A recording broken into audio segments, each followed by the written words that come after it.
බල්ලෝ ගෙවල් වල ඇති කරන්න හොඳ නැහැ. සත්තු ගෙවල් වල ඇති කරන්න හොඳ නැහැ. සත්තු ගෙවල් වල ඇති කරොත් ඒකයි බුදුරජාණන් වහන්සේ දැන් අපිට බුදුරජාණන් වහන්සේ දැන් මෙතන ගේ කුරුළු ජෝඩුවක් ඉන්නවනම් බුදුරජාණන් වහන්සේ කියන්නේ කැපකරු ටික කියලා වයින් කරන්න. මෙතන පරේ ජෝඩුවක් ඉන්නවනම් අපිට ඉන්න බෑ කැපකරු ටික කියලා අපි අයින් කරන්න ඕනේ. මොකද ඒගොල්ලෝ නිසා අපි තුල රාගය සකස් වෙන්න පුළුවන්. මොකද ඒගොල්ලෝ රාගයට බර සත්තු නිසා. ඒ නිසා බුදුරජාණන් වහන්සේ ගෙවල් වල සත්තු ඇති කරන්න කියලා කොතනකවත් අපිට කියන්නේ නැහැ. අපිට උනත් ඉතුරු වෙච්ච බත් ටික සතෙකුට දෙන්න කියලා බුදුරජාණන් වහන්සේ කියන්නේ නැහැ. මොකද සතෙකුට දුන්නොත් ඒ සතා හෙට එනවා. හෙට එන්නේ තව දෙන්නෙක් එක්ක. එහෙම ආපුවම අවසානයේදී හාමුදුරුවෝ තුල රාගය කියන කාරණේ සකස් වෙන්න. ඒ නිසා අතීතයේ එහෙම වුණ නිසා බුදුරජාණන් වහන්සේ විනය පනවල අපි වෙන වළක්වලා තියෙනවා. දැන් ගෙවල් වල සත්තු ඇති කළොත් ගෙවල් වල සතා හැම වෙලාවෙම උපාදානය කරගන්නේ කවුද? ගෙදර ඉන්න ස්වාමියා. දැන් ඒක මං ආරණ්‍යක හිටියේ. ඒ ආරණ්‍යේ පූසෝ ඉන්නවා 10 දෙනෙක්. පූසෝ 10 දෙනෙක්. ඒ පූසන්ට නායක ස්වාමීන් වහන්සේ හරිම මේ සුරතල් හරිම කැමතියි. හැම කන්න දෙනවා බොන්න දෙනවා ඒ සියල්ලම දෙනවා. මේ පූසෝ 10 දෙනා මෙතන ඉන්නවා. හැමදාම ඉතින් දානශාලාවේ උදේට අපි අර ඒ සත්තු මුත්‍රා කරලා පාපිසි හොදන්න ඕනේ. ඒත් ඉතින් ස්වාමීන් වහන්සේට ප්‍රශ්නයක් නැහැ. පූසෝ 10 දෙනෙක් ඉන්නවා මේක ඇතුලේ. මෙතන ඉඳලා දවසක් කොහම හරි එක ස්වාමීන් වහන්සේ කෙනෙක් උදේ පාන්දර 5ට විතර දානශාලාවට එනකොට මේ දානශාලාව ඉස්සරහා තියෙන අර සිංක් එකක් වතුර බේසමක්. ස්වාමීන් වහන්සේට පාන්දර පේනවා මේ සිංක් එක උඩ බලලෙක් ඉන්නවා. වෙන බල්ලුන්ට වඩා ටිකක් උස බලලෙක් අලු පාට බලලෙක් ඉන්නවා පේනවා. නමුත් ස්වාමීන් වහන්සේ ළඟට එනකොට බලලා නැහැ. ඉතින් ස්වාමීන් වහන්සේ වටපිට බලලා තිනවා ළඟපාත බල්ලෙකුත්. ඒතකොට ඒ ස්වාමීන් වහන්සේ කවුද දැකලා තින්නේ? භූත බල්ලෙක්. භූත බල්ලෙක් බලලෙක්. තේරුණාද? බල්ලෙක් නෙමෙයි බලලෙක්. භූත බල්ලෙක් දැකලා තින්නේ. ඊට පස්සේ ස්වාමීන් වහන්සේ බලනවා මේ කවුද භූත බල්ලලා කියනකොට මේ පූස් රැළේ හිටියේ නායක පූසා. නායක හාමුදුරන්ගේ පිටිපස්සෙම තමයි හැමදාම ගමන් කරන්නේ. එයා නායක හාමුදුරන්ගේ නැතු කොතනකවත් ඉන්නේ නැහැ. මේ පූසා මීට මාස ගානක් ඉස්සෙල්ලා මැරිලා. මේ පූසා මැරුණ වෙලාවේ කොච්චර නායක ස්වාමීන් වහන්සේ පූසට ආදරේද කියලා නායක ස්වාමීන් වහන්සේ අඬලා තියෙනවා. මේ පූසට පාංශ කූලෙකුත් දීලා තියෙනවා. එතකොට මේ මැරිච්ච පූසා අර ස්වාමීන් වහන්සේ ආරණ්‍ය උපාදානය කරගෙන ඒ ආරණ්‍යෙම භූත සත්‍යෙක් හැටියට ඉපදුනා. දැන් මේ පූසමයි මේ භූත සත්‍යෙක් හැටියට. එන ඔබලා ගෙදර බල්ලෙක් පූසෙක් හදනවා නම් ඒ සත්තු මැරෙන වෙලාවේ කවුද උපාදානය කරගන්නේ? ඔබලාමයි. මොකද ඒගොල්ලන්ට වෙන දෙයක් නැහැ. දැන් එක්තරා මම ධර්ම දේශනාවක් කරන්න ගියා මේ ලොකු කෝටිපති ගෙදරක. ඉතින් ඒ ගෙදර බනෝන බණ ඉවරුනාට පස්සේ මට කිව්වා ස්වාමීන් වහන්සේ මට ඔබ වහන්සේගෙන් පෞද්ගලික ප්‍රශ්නයක් අහන්න තියෙනවා කියලා. මම මොකද්ද මෑණියෝ කියලා. එතකොට ඒ ගෙදර ඉන්න ලස්සන ඇල්සේෂන් බල්ලෙක්. මේ නෝනා කියනවා මට ස්වාමීන් වහන්සේ මේ ඇල්සේෂන් බල්ලා ලබන ජීවිතේ මගේ දරුවෙක් කරගන්නේ කොහොමද කියලා මට කියන්න කියලා. මේ ඇල්සේෂන් බල්ලා ලබන ජීවිතේ මගේ දරුවෙක් කරගන්න හැටි මං කිව්වා පුතේ කවදාකවත් ඒක නම් වෙන්නේ ඔබ ඉන්නේ මේ උතුම් මනුස්ස ජීවිතයක. බල්ලා ඉන්නේ සතර අපායේ. සතර අපායේ සතෙක් ඔබේ දරුවෙක් කරගන්න කියන කාරණේ හරියන්නේ නැහැ.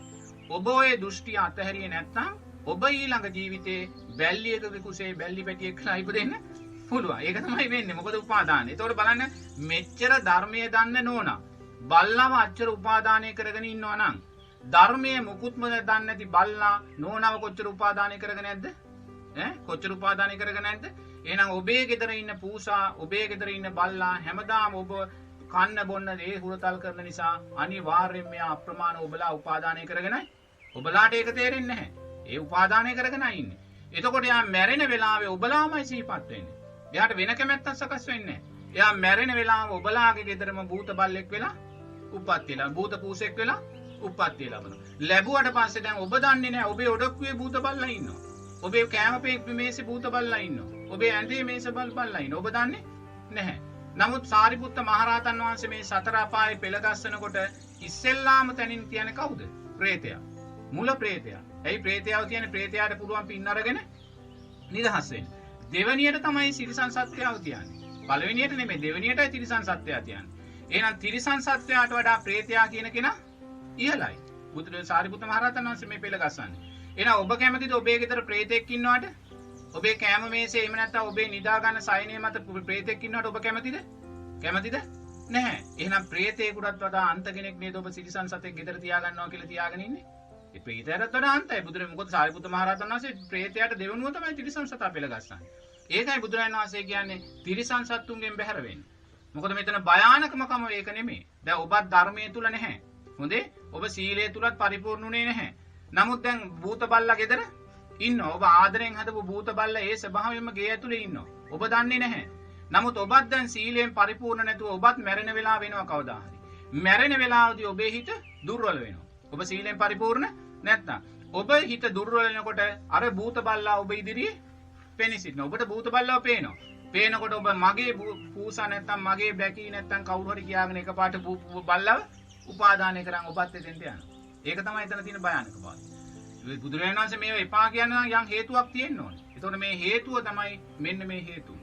ඒ නිසා තිරිසන් සතුන්ගෙන් අපි ඈත් වෙලා ජීවත් වෙන්න ඕනේ. දැන් ওই මාළු කියන්නේ කොච්චර විසිතුරු జాතියක්ද කියලා බලන්න. දැන් ගෙවල් වල හදන මාළු තියෙනවනේ. සමහර මාළු ටැංකිය 25000යි 50000යි ලක්ෂයයි ඔය වගේ තමයි මාළු ටැංකිය ගෙනල්ලා ගෙදර තියෙන්නේ. විචිත්‍ර වර්ණවත් වූ මාළු. කවුද මේ මාළු කියන්නේ? පෙර ජීවිතයේ හොඳ කෝටිපති සල්ලිකාර නෝනලා මහත්තයලා තමයි මේ මාළු කියන්නේ. මොකද අපි මාළු ටැංකිය ගෙදර තියාගෙන මොකද්ද කරන්නේ? ඒකම වඩනවා, ඒකම බලනවා. යා පියාඹන හැටි, මේ පීනන හැටි, යාට කෑම මේවම තමයි වඩන්නේ. දවසක් එක මහත්තයෙක් මෙතෙන්ට ඇවිල්ලා මට කියනවා ස්වාමීන් වහන්සේ මගේ මාළු ටැංකිය දවස් 2කට මාළුන්ට කන්න දාලා ඔක්කොම කරලා ඒක බලලා යාවේ නැත්තම් එහෙම මාළු ටික බඩගින්නේ කියලා. මෙතෙන්ට ඇවිල්ලත් එයාට මාළු ටැංකිය අමතක කරන්නේ.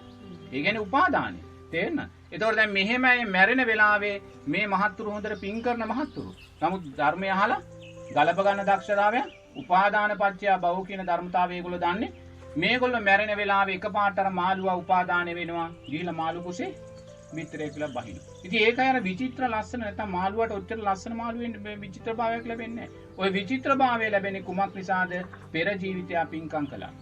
පින්කම් කළාට සීලය තුලයි එහෙම නැත්නම් සද්ධර්මයේ තුලයි පරිපූර්ණ වුණේ. එයා දක්ෂ නැහැ මොකද්ද මේක ගලප ගන්න එයා තාම දන්නේ නැහැ. එයා දන්නේ නැහැ මිනිස්සෙක් මාළුවෙක් කියලා